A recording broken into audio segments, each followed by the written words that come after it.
कोणार्क जहाकू आमे आज केवल एक पर्यटन स्थान भावे जाणु किंतु सही पत्थर भितर चापी हुई रही ओडिशा इतिहासर सबुठु भयंकर सत्य। गत दुईटी भिडियो रे आमे चुंबक एवं धर्मपद विषय कथा हेले किंतु आज आमे सही रहस्य उपर पर्दाफाश करिबा जहा कलापहाड़ रक्ताक्त साजिश रु आरंभ हुई इंग्रेज बाली कोठरी शेष होईछि। समय थिला 1568 मसीहा ओडिशा उपरे माड़ी आसीथिला एक भयंकर झड़ जार ना थिला कलापहाड़।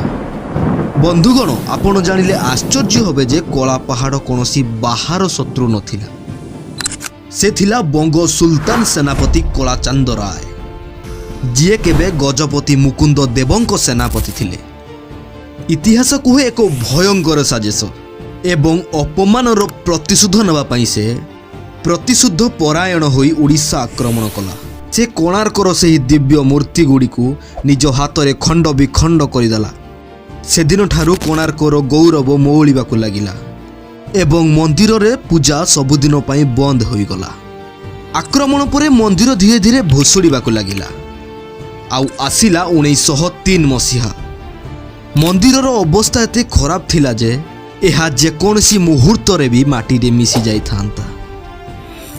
सेही समय रे ब्रिटिश गवर्नर सार्जन उड़बंग एक अद्भुत निष्पत्ति नेला। से मंदिरर मुख्यशाला बा गजमोहनर चारिटी जाक द्वार को पत्थर देई बंद करदेला एवं ता भितरे संपूर्ण बाली बंद करदेला। कुहा जाए मंदिरर छात को सहारा देवा पई एहा करा जाइथिला किंतु आज 120 वर्ष बीती जाइथिले भी सेही बाली आज भी मंदिर भितरे सेमिति रहिछि। किंतु बंधुगण वर्तमान समय बदली जाइछि। सेही रहस्यमय बाली को नहीं एबे एक बड़ सत्य सामना को आसुछि। भारत सरकार एवं ASI भारत प्रत्नतत्व विभाग सेही 120 वर्षर बाली को बाहर करिबा पई प्रक्रिया आरंभ करा जाइछि। अत्याधुनिक वैज्ञानिक पद्धति रे एबे मंदिर भितरु बाली कढ़ा जाउछि। एहार उद्देश्य होउछि गजमोहनर से अद्भुत कलाकृति पुणी थरे दुनिया सामना को आसीबो। जदि सबु बाली बाहरी जाए तेबे हुए तो आमको मिली पारे आम इतिहासर सेही हजि जाइथिबा आम संपूर्ण पृष्ठा।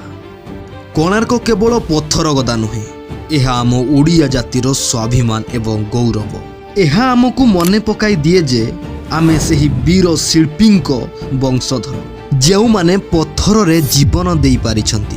कोणार्क सीरीज रो एही 3टा जाक एपिसोड आपन को केमिति लागिला कमेंट करंतु।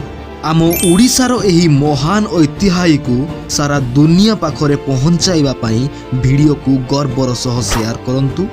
धन्यवाद। जय जगन्नाथ।